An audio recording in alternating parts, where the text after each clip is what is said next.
Notenköpfe. Da ist Musik im Gespräch. Ein Rondo-Podcast.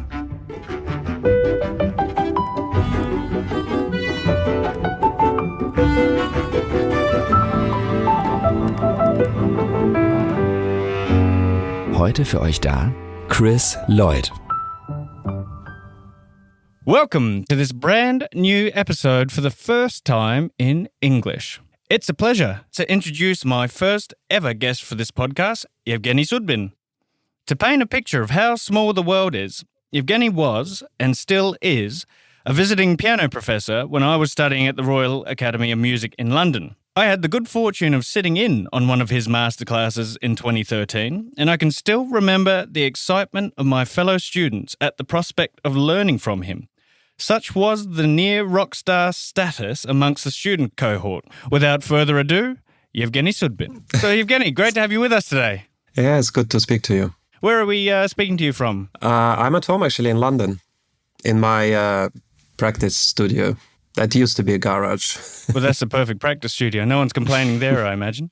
No. You're based in London, but tell us your story. So you were born in Russia during the Soviet Union, and you spent a few years in Berlin, in Germany, before moving and studying at the Purcell School in Britain and then staying in London. So tell us more about that journey.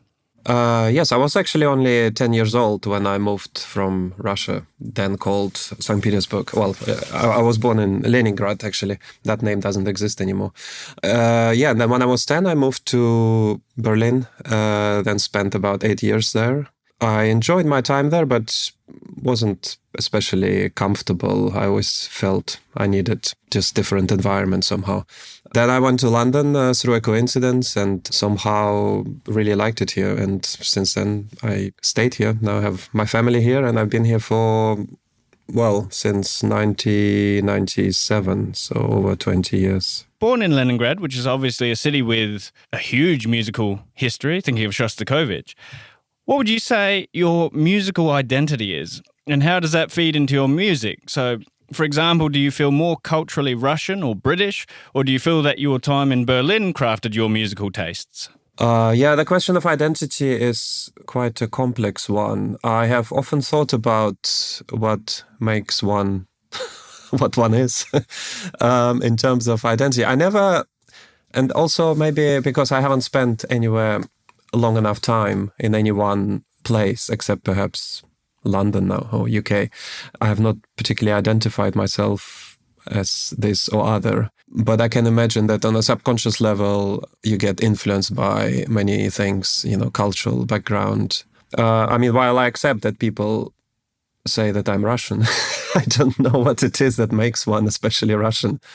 If we're talking about sort of various stereotypes, I don't think I fit in any of them in particular. But I think in terms of music education, of course, I did sample some of it in St. Petersburg. And I had a great Russian teacher who was sort of considered a guru there. And she kind of discovered me. And I sort of had no choice after she, metaphorically speaking, lay her hands on me. That's since I was about 6 or 7, it's sort of my path was relatively clear with hindsight. But to your question of identity, I wouldn't, even though I have a German passport, actually I don't have Russian nationality anymore. I had to give it up when I became German. Otherwise, I couldn't get a scholarship at the Royal Academy of Music. That was kind of a very stupid, pragmatic reason. I also would consider myself German either. But I have taken perhaps different qualities from different places. Also, I don't quite understand very well the idea of sort of national identity. It's a little bit foreign to me. I just feel you are at home where you feel most comfortable. And, my family is in London, my own family. And this is where I kind of feel comfortable at the moment, as long as I'm there with the music also. I guess that's also a big part of my identity. Bringing back to a point you made there about your first teacher, do you feel the Soviet-style music education system served you well, that is sort of working from an extremely high level from a young age? I mean, to put that in context, in Australia, I spent the first 10 years of my life on a horse chasing kangaroos and not practicing enough, which sounds remarkably different to your experience from the age 6 or 7. Yeah. So how was that experience for you? And you mentioned not having a choice. Do you mean that literally, or do you mean your path was set for you and that was a path you were happy to take? Yeah, maybe if we had kangaroos, things would have been different. No, what was different at the time is people seem to know what they're going to be when they're fairly young. I still haven't worked out whether it's a good or bad thing, because we're actually doing it differently with our children. They almost have too much choice. It's in German, there's an expression called die Qual der Wahl, the torture of choice. So I don't know, it's kind of true, I guess. In Russia, I didn't, to be honest, I didn't actually even have a idea that there are other jobs, because both my parents were practicing at home. They actually, like me and my wife, they also met very young age at the music conservatory in Russia, and they were both pianists. My mother still teaches piano. So I didn't know there were that many choices. I thought there was either, cosmonaut or musician. So sort of those were the two main things to strive for. And I was a bit afraid of going too far into space, so I thought music is probably better idea. They focus you quite early on what you do best. Again, I don't know if that's a good or bad thing. I don't think I suffered from it, because I pretty much enjoyed the whole journey. Some parts of it were more difficult than others, less straightforward, let's say. But you sort of focus on what you do best from an early age, and they sort of shape you in a way. I mean, if you discover that maybe you're suited to something else, maybe I'm sure it is possible to change, but I think you kind of give it your best shot since a very young age. Well, has there ever been a moment of crisis, actually, where you've questioned your passion or love for the job, and whether that, should I have this as a side hobby rather than the thing that completely envelops me? I think this has two answers. One answer is there was never a crisis as such, as you put it, questioning, because actually I've never set it as a final aim for myself, even though I was maybe shaped that way from an early age. It's never happened in my life that, okay, now this is my work, and it's just, things happened organically. I maybe won some competitions when I was young. I played some concerts, and there was never sort of a point where I decided, okay, this is my job now. And to be honest, I've never sort of all that concerned about things like career or, those kind of external things, because they were always something that were outside my control, quite external to what I do. And as a pianist, you're quite focused on the things you do. Is you have to learn always so many notes and play all these difficult pieces. So my focus was geared towards that sort of repertoire and what I want to play next. Everything else around it happened quite organically, I felt. So as such, there was never actually any time to question anything until maybe the pandemic hit, because then it just it was quite incredible. Just everything kind of grinded to a halt all of a sudden. And then you have time to think. How did you keep yourself busy during the pandemic? Because I had a feeling I quite liked it, because I thought, well, as a pianist and a writer, I've basically been training my entire life to sit in a room alone for 8 hours a day. So I enjoyed it. What did you keep busy with? Yes, I really enjoyed it for the first 3 to 6 months, maybe. It was incredible, because by that time I was touring too much. I was just playing too many concerts. I felt it was just too busy. And my kids were even younger then, always kind of having this feeling, having to rush back home, or somebody's birthday, or even, when they were first born, I had all these extensive US tours at the time. And it was lucky that I managed to be there for their birth even. Every time I had to kind of rush back from a concert, from a rehearsal, to make sure I make it in time. But so it was actually refreshing to have a break for 3 to 6 months. And I mean, it was great being at home. We live in a nice house in the suburbs of London and have a garden, and it was kind of perfect, except that it felt like outside everything was falling apart after a certain amount of time. It was actually became quite tricky, because I think it's my body that realized I actually need some of this adrenaline that I've been experiencing before going on stage and play a concert. It's something I've actually done since I was 5 or 6 years old. And even though maybe I didn't comprehend it with my head at the time, but on a physical level, I basically started having withdrawal symptoms, I think, from not performing. So it was actually quite difficult because of the length of it. I think if the lockdown was, just for some time, it would have been great. But I think it just went on for a little bit too long with no clear resolution inside how it was going to end. Then I had kind of maybe a bit of a crisis moment, and getting sort of out of the whole situation was not sort of straightforward because there's a standstill and suddenly there's no future. Normally my schedule is kind of booked a few years in advance, but then you just don't know what the future is supposed to be like. I mean, a lot of my friends and colleagues who were not musicians, continued work from home, but I think for musicians and artists, it was especially difficult. So I turned more to transcriptions. I did a lot of arrangements. Of course, I did some streaming like everybody else and a lot of video recordings at the time. And it was great because there was some project that kept me going, kept me alive. And but I think just physically speaking, it was not enough. Like I said, I was used to performing. And while it's just impossible as a musician to structure your career, you're either always doing too much or too little. So that balance was always hard. It was always on the too much side for me. But when it suddenly all stops, it's just not healthy either, I felt. You mentioned children a couple of times. You got 3 children. Yes. And I was wondering, how has having a family changed your approach to making music?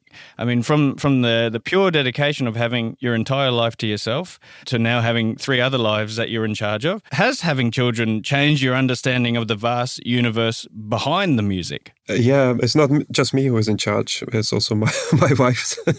It changes your life completely. It makes you realize that suddenly things are real. Mm-hmm. Everything up to that point was like a rehearsal to the real thing. It's very difficult to explain. People always used to tell me, you'll see life will change completely, but I had no idea what it meant. Like with many, experiences in life, you don't know what it's like until it happens to you.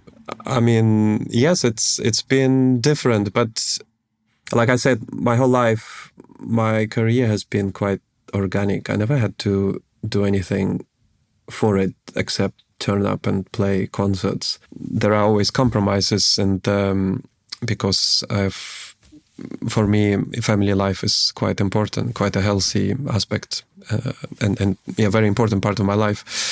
I made it also to some extent a priority at some point.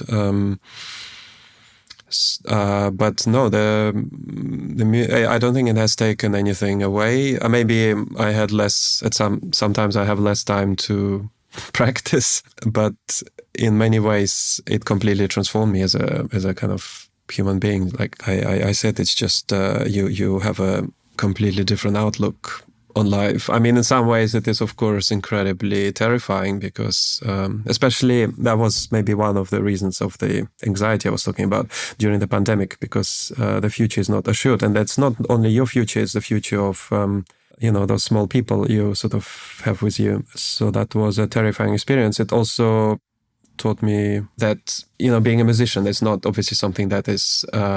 You can forever rely on. I mean, if you read biographies, and for some reason, it's especially pianists, they either always go mad or something happens to them. They have some kind of a breakdown. I think Horowitz had 2 or 3 big breakdowns. So it was kind of clear that a pianist's path is never straightforward, and there are always big roadblocks at some point. Yeah, well, I always say on that point on pianists, I always say to be a good pianist, you have to be a very unbalanced situation where you're a narcissist with self-confidence issues. So I think that sort of might explain why we all have our own problems going on.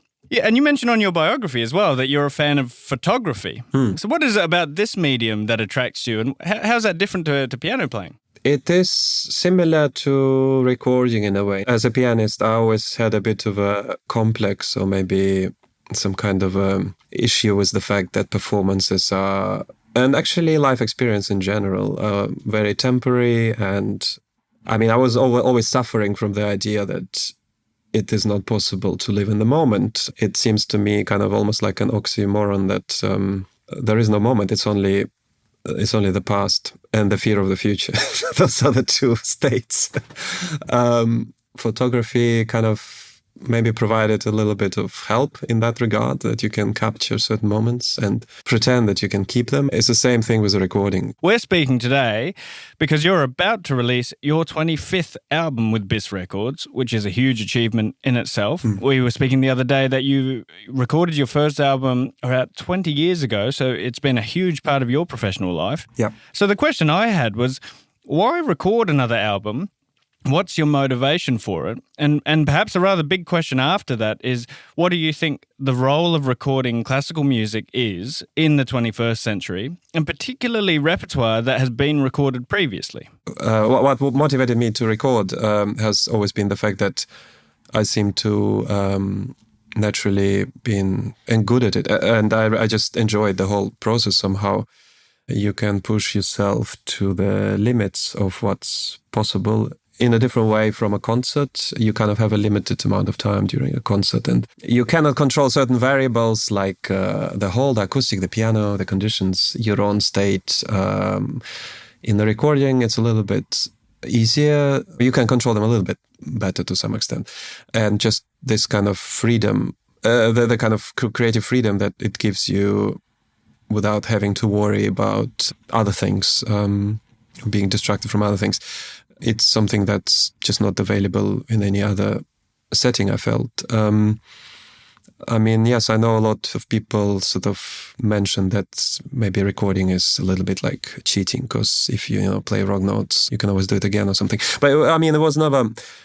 We're not talking about, wouldn't be talking about the same level, or it was never really about that, because in a sense, my answer was always to that. If you sort of can't play a phrase in a way that people's hair stand up or get goosebumps or something, then no matter how many takes you do, it's not going to improve. So it's not, recording has never really been about wrong notes. It's about sort of pushing this way of expressing yourself to the most extreme level, if that makes sense. I always felt quite comfortable with the whole process. Microphones never really bothered me, and I actually discovered other freedoms that weren't really available to me during a concert sometimes. So on the whole, I really loved it. And also, I've never really counted up to maybe this recording how many I've done. I can't really, I mean, it's a testament of my age as well. But I was lucky that I managed to record sort of a very diverse type of repertoire. And I think early on in my career, people tried to typecast me into kind of a Russian pianist or Russian this, Russian that, but good thing my first recording was Scarlatti, so it's fairly neutral.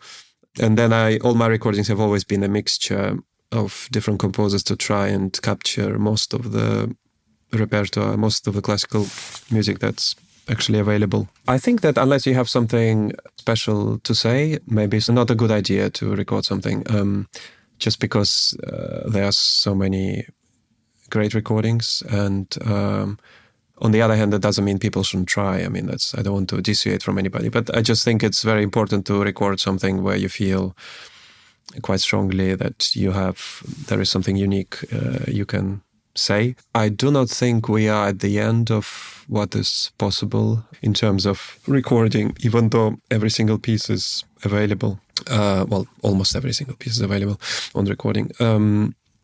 So I think there's still a lot of room to push the boundaries further in some sense. And yeah, for me, every album is also like a child in some sense. I would only make a recording if I felt strongly there's something I can contribute. Not necessarily different in a sense that, I mean, different is not in itself an objective, but just something where I felt strongly I've got something unique maybe to say. It often happened that, I've never really withdrawn any recordings or cancelled any of the projects so far, touch wood, where I felt it wasn't maybe either good enough or whatever. Do you record for yourself, or do you record for the art form, or do you see it mostly as a vehicle for the business element, as in if you need a performing career, you need to have recordings to back that up? What do you think is your motivation out of those three? No, that's the artistic element is the most important. Like I said, if I feel there's something special or unique I can bring to a piece, then I will record it. But during the actual recording, you perform. Yeah, I don't know who you perform for. It's I guess for the producer at that moment. I mean, it's also something should be said about the sort of special relationship you have with your producer, and I think there is a kind of special collaboration that goes on. I mean, most of my recordings have been produced by the same producer, Marian Schweber. She produced my first recording, and she produced my last recording. Yeah, hopefully not the last recording, but during the actual recording process, we will be kind of sometimes exchanging ideas about certain things. Usually her job is to kind of rein me in a little bit, because sometimes I get a little bit too carried away with some ideas, and in some ways, or other things she will be suggesting something maybe that I haven't thought of before. So, I mean, it is an interesting process how together sort of you arrive at a product which is to everybody's kind of satisfaction. I mean, from her and my point of view. I mean, I would like to think that I will have a final say on things, but it is we never had to argue. So, have you seen a trend towards imperfection, especially in recording? And so background to that question is, since tape editing became de rigueur in the 1970s, and this sort of inhuman perfection was rendered possible for the first time, which is both a blessing and a curse, because with this recorded perfection came the need for perfection in performance. Yes. My hypothesis is that after a few decades of really unblemished recordings, audiences are changing to start wanting performances with a bit more inherent risk-taking. So have you noticed a shift in the recording studio or the concert hall, or do you think that the audiences are actually still demanding, for better or worse, note-perfect, phrase-perfect performances on tape? Possibly, but the goal for my recordings was never really perfect notes, because in a way that sort of goes without saying. It's more about just achieving kind of, in some sense, pushing the forms of expression to the limit. Like you say, it may have affected performances and people's expectations. I mean, I can't sort of change what expectations people go to concerts, but I can only say that from my own perspective and what I prioritize is being able to express something in a way where the audience feels it comes. Well, it sounds stupid, but it comes from the heart, or it is sincere. Because when you go to a performance, you can hear straight away from the first phrase sometimes whether the musician is being sincere, or whether, in a way, there's nothing. For me, I sometimes get annoyed about performances where the artist has such perfect technical ability, but for some reason it still sounds artificial. It sounds like very, very sort of over-practiced, over-perfect, and but doesn't really touch you deeply from the inside. And it is impossible to put in words what exactly it is that gives someone that feeling. Of course, it is always an extremely subjective perception too, because two people can perceive a concert in a very different way. But I'm talking about in general, for me, in a way that feels a little bit like wasted ability, because technical ability is something, it's just a tool to be able to express yourself musically. But if it is used in a way to make things sound like, oh, you know, what incredible pianissimo is here, what incredible this, what incredible sort of fast, I don't know how to explain it, but if the general sincerity element is missing, then the whole thing becomes just a little bit, invalidates the whole experience for me somehow. I can't explain it very well. From your experience in that performance aspect, I'd hesitate to say that it could be a byproduct of performers having to do so many concerts that it's actually hard to get into that emotional state where you're being genuine and authentic on stage, because that's quite a fragile emotional place to get to. So do you think that there's a lot of these concerts where you come away thinking, oh, well, the technique was there, but perhaps the feeling and sincerity wasn't? And do you think that's also a byproduct of having to do 200 shows where it's impossible to get emotional 200 times a year without going back to our pianists having mental breakdowns. Yes, absolutely. That might be the case, of course. My answer to that is then don't do too many concerts. Yeah. It's not necessary. It's a little bit like having batteries. They need time to rechargeable batteries. They need time to recharge. You need time to recharge emotional. But actually, in my experience, playing more concerts unless it's really like every day. For me, it was always as long as there are days in between where I can go over some things in my head and also on the keyboard. Playing more concerts actually wouldn't take away from sort of the intensity that I was feeling. I don't know, there have been rarely times where I felt completely depleted, maybe because I just haven't, there have never been times where I played... there have been times where I played many concerts, but not every day. Sort of. Sometimes there are performances, for example, with an orchestra in America or something, you play 4 nights in a row. But I think that's fine. But as long as you then have some break after that and don't have to rush off and play something else. It was actually more the having to play a lot of different repertoire that I found more challenging. Because then to switch, from one program to another is not something I found very easy. Yeah, but I get your point. I think still you can hear in a performance, even if it wasn't the best day for somebody. I think it's still, if this general sort of sincerity is lacking, then it's just, I think it's a shame, because I think even people who don't know anything about music and they go for the concert for the first time, they can tell, even if they don't understand anything. I think they can still tell if... where this comes from. I know maybe it sounds a little bit trite, but it's just it boils down to a very simple thing like this. Oh, 100% agree. I think your point there that it is subjective, so everyone has a different opinion. I've played concerts where I thought, oh man, I was on fire today. You speak to people afterwards and you realise they do not agree with you.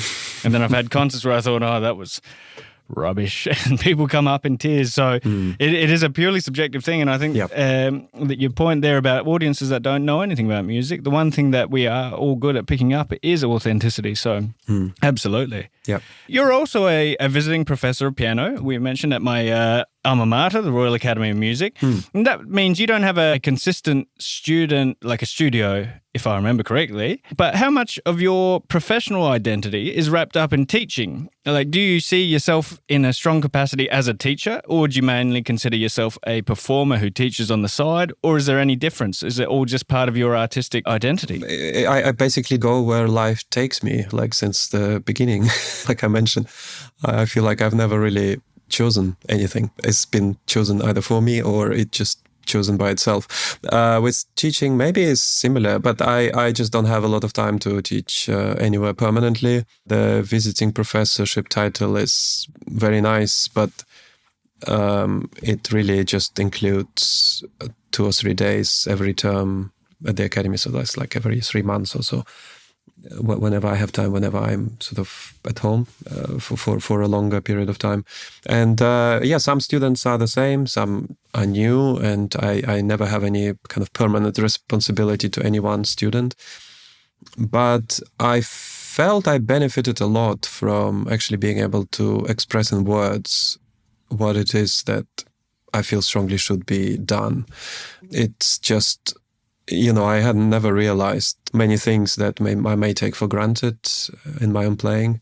Actually, it doesn't happen like this for everybody. So you have to be able to articulate what it is you want them to improve on. And also, in a way, in that 1 hour that you have with a student, to actually only choose, sort of prioritize what the weaknesses are, to kind of iron out the weaknesses and enhance their strengths. So these are the 2 aims in teaching. Yeah, and also very important for me has always been, I don't know, when you look at videos of old teachers kind of giving masterclasses, I just always found this hierarchy is so terrible. You have kind of the teacher just, I don't know, either screaming or saying the most kind of degrading things to the student, in kind of, even if it's in a nice way. I just found this very not productive, because I felt it's very important the student goes away from the lesson encouraged and inspired instead of put down and criticized. I feel that's very important at any level.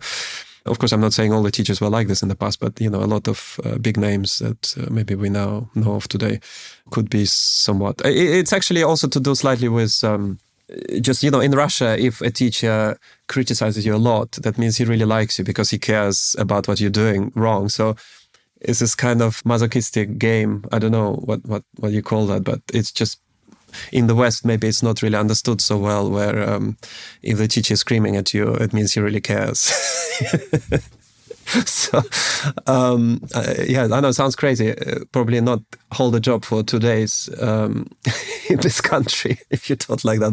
But that was sometimes the reality. Maybe that's just an excuse. I don't know. But certainly, if a teacher is passionate about what you're doing, whichever way it expresses. But anyway, talking about the West, I feel that method maybe is less productive in this day and age. And my approach has been always different. What I sometimes worry about, if I actually say too many things and work on too many details, then what happens is sometimes the student becomes aware of all the things they're doing wrong. And then they kind of get a mental block. Then they just suddenly their ears open up and they actually can't play anything. And it's important that I actually stop myself before that point is reached. It's just about balance. And again, every student is different, has been taught different, comes from a different background. There are some students who come sort of without actually having much of an idea at all what to do with the piece. And I think, well, okay, when am I going to start? But then by the end of the lesson, there's a complete transformation. Other students are very gifted, come already with a very clear picture of what they want to do, but they will not budge during the lesson at all with anything you say. So, you get this interesting combination of very flexible students who maybe haven't been, I don't know, either taught. I'm not sure what the issue is, or maybe just haven't had enough time with a piece. But then are very flexible and can get kind of molded. But then other students who are already very gifted but wouldn't. It's not possible to actually change much, because you say something, they play exactly the same second. You say something, they play exactly the same. And, it's that's kind of tough sometimes. I remember a colleague who was exactly like that at the academy, and he would always sign up for all the master classes, and then during the classes he'd almost respond with spite towards whoever was hosting the master class and whatever they said. So he was very good at piano. He's doing very well now as well. Good on him. I think public master classes are different from private master classes as well. When you have an audience, the dynamic changes a little bit, because then I actually prefer doing one-on-one lessons more, like a private, or maybe if you have a small group of students or something. But as soon as you have an audience, maybe it's good for yourself, but it's not great for the student, because you have to then work with the audience and with the student. And I don't think the student actually gets as much out of it, to be honest. But it might still be interesting for the students who are sitting in the lesson or the audience. I just don't think the actual student the dynamic changes at that point. Somehow I feel it's just less maybe productive for the actual student who is coming for the lesson. No, agreed. They always seem to me to be not as good for the audience as watching a concert, and not as good for the student as being in a lesson. So somewhere in the middle. Yes, that's right. But yeah, so pivoting now again to the project that's being released in May, the latest Scriabin recording. So you previously recorded the first piano concerto of Scriabin and Prometheus, and then you have a specifically Scriabin album with several sonatas, preludes and etudes.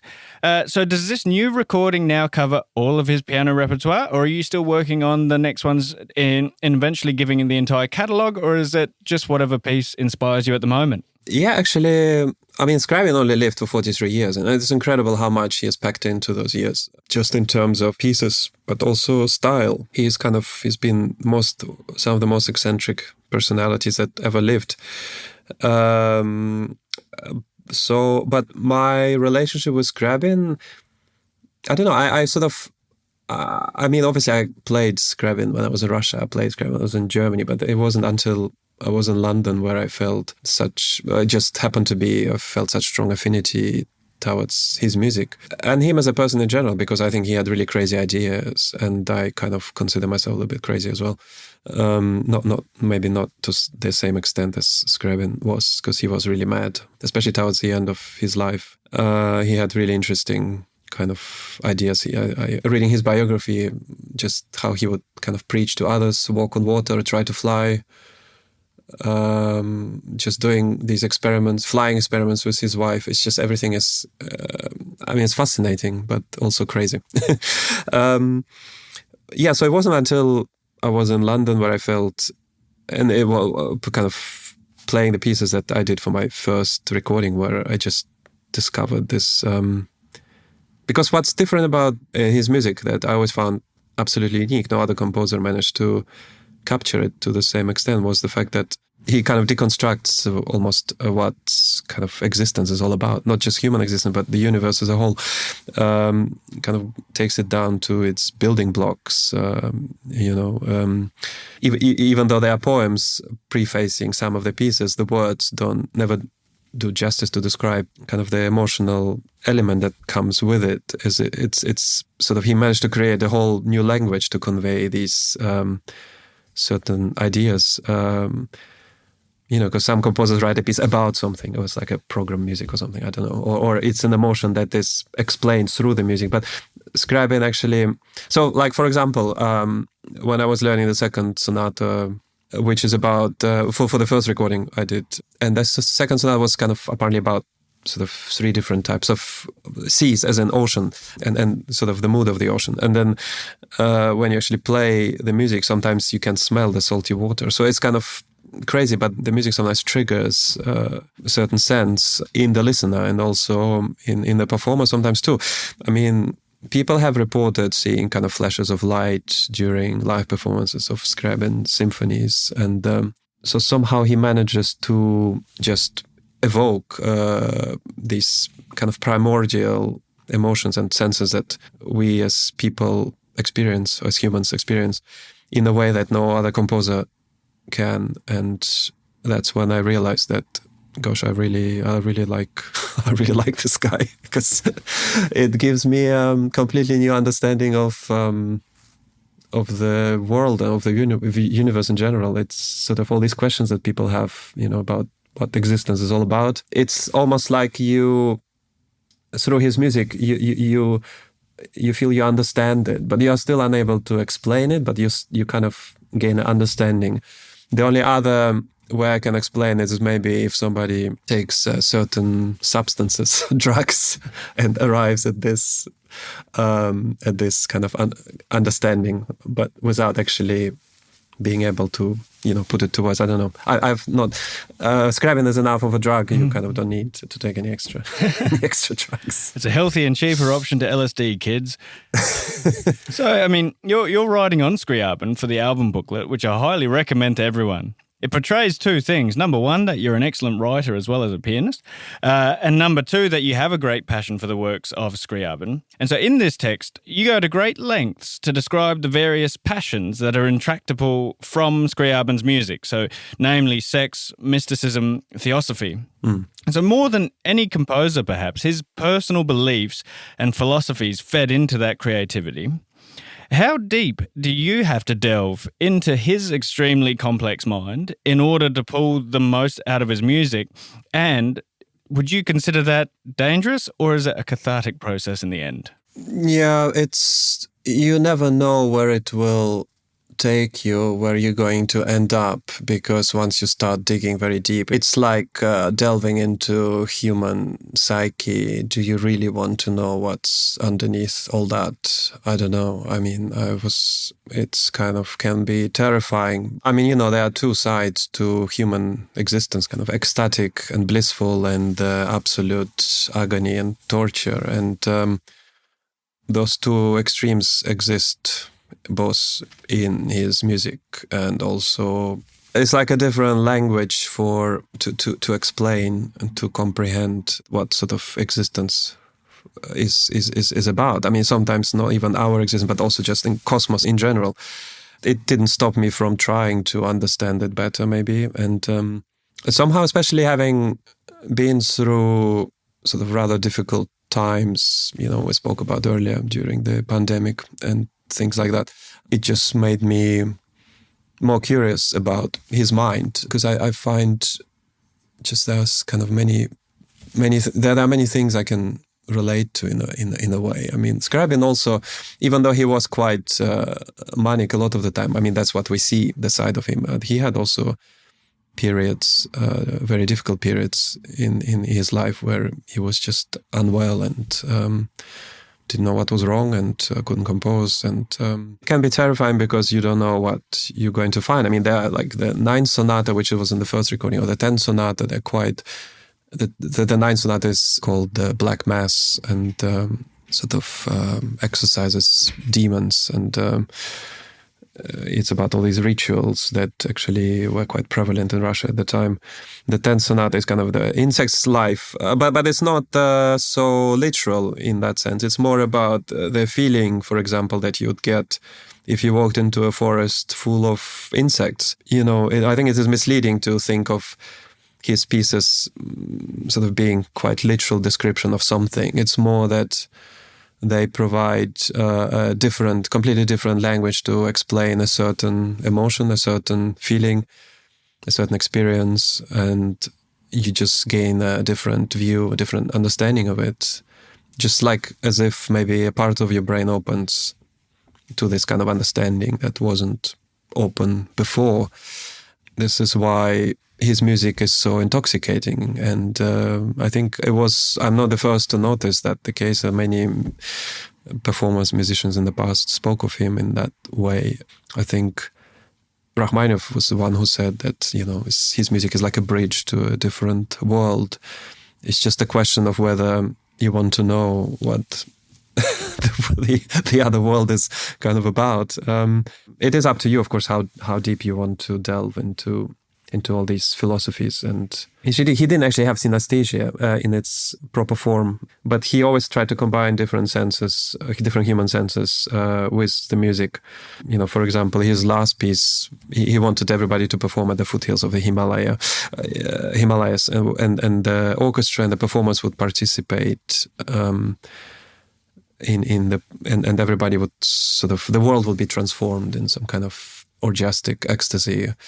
Sometimes you don't know, does he mean these things literally, or is it like some kind of image of something? It's never clear with Scriabin, but it is kind of pushing things to the boundary. And I think over time I learned to understand that we do experience all sort of similar emotions. It's just that we have different ways of expressing them. And I feel with Scriabin, he doesn't even need to combine all the senses it happens naturally, simply from the music. The music is actually, his music is what triggers other senses, you don't need other senses to experience his music more intensely. It's actually I feel it works the other way around, if that makes sense. Absolutely.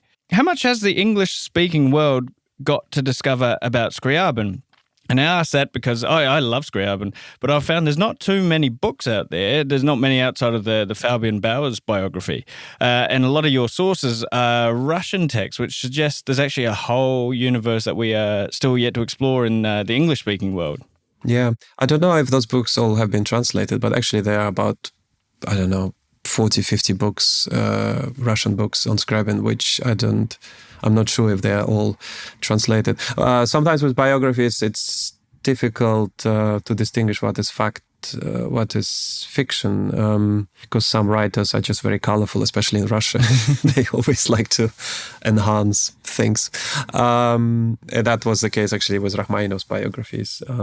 Sometimes it's as if you'd be reading a novel or something. With Scriabin, it's more, yes, his life was interesting, of course, but it's more that his ideas are quite fascinating themselves. And I think they maybe, if you just even read his letters, this is the best way to know what goes on in the mind of a crazy person like Scriabin. Mm-hmm. Well, I say crazy sarcastically. It's not actually clear whether he was clinically crazy or not. It's never clear.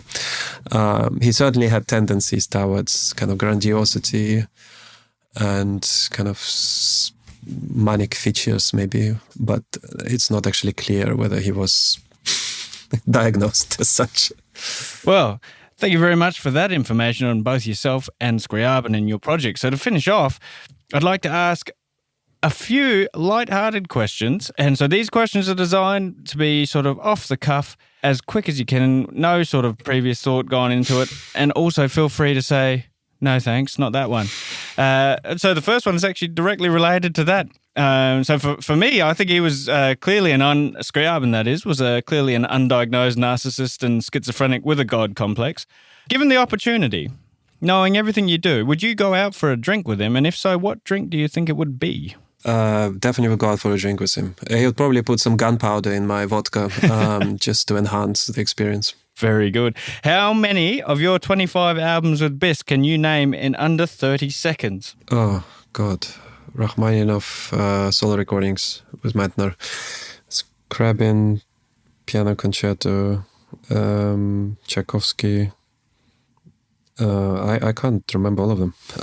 Chopin's, Haydn, Beethoven. Hope it's not alphabetical. What else was there? Scarlatti. Rachmaninoff again. That's 30. I've got 9 under that list in under 30 seconds. That's pretty good, actually. Who's the most interesting pianist we should all go out and listen to, aside from Yevgeny Sudbin? There are a lot of dead pianists I really like. Does that count? Yeah, sure. Give us one dead and one living. Moisevich, I love very much. Nice, yeah. Living. There's probably a lot of young pianists I don't know who are very good. I don't know. I've liked Pletnyov a lot. I don't actually go to many concerts these days. Fair enough. Favorite exhibition or film that you've seen in the past 12 months? I went to an exhibition which was quite interesting at the Tate Modern in London. It's Anthony McCall. Cool. It's about light, how light creates three-dimensional shapes when you have mist. Sort of, it's quite fast. I immediately thought of Scriabin somehow when I went to that exhibition. It's I thought that was quite interesting. Beautiful. Because you also kind of participate with and you can create your own shapes because it's like beams of light plus mist, and then. Awesome. Yeah. You're given a final meal choice. You get to choose out of a British Sunday roast, a Russian salad and solyanka, or a Berliner Doner kebab. Which one do you choose? It's Berliner Doner kebab. It's the most German cuisine. My favorite is the currywurst, not the kebab. I was going to put down currywurst as well. So yeah, we'll take the German option. Thank you very much. What's the most underrated work of Scriabin we haven't heard yet that deserves more listening? I'm sure you have heard all of his works, no? I mean, or you mean that just hasn't been performed or played enough? Or we something? all know the Opus 8 number 12 Etude, and a lot of people would know those middle sonatas. What's the one that doesn't get enough credit? There are some sonatas that just never played, maybe, or very little, like number 6 maybe. Mm-hmm. That's the later ones. For some reason they just not played more. Number 6, number 7, number 8 maybe. But I think it's number 6. It's quite interesting piece. I mean, there's a lot of music actually. But it's a quick fire question. There isn't one particular. I would say maybe number 6. Sonata number 6. What would you do if you weren't a musician and you can't choose photographer? Ooh, impossible. Can I be a composer? Perfect. What sport do you think classical musicians would be best suited for temperamentally? Probably different for everybody. I enjoy skiing very much, which is completely anti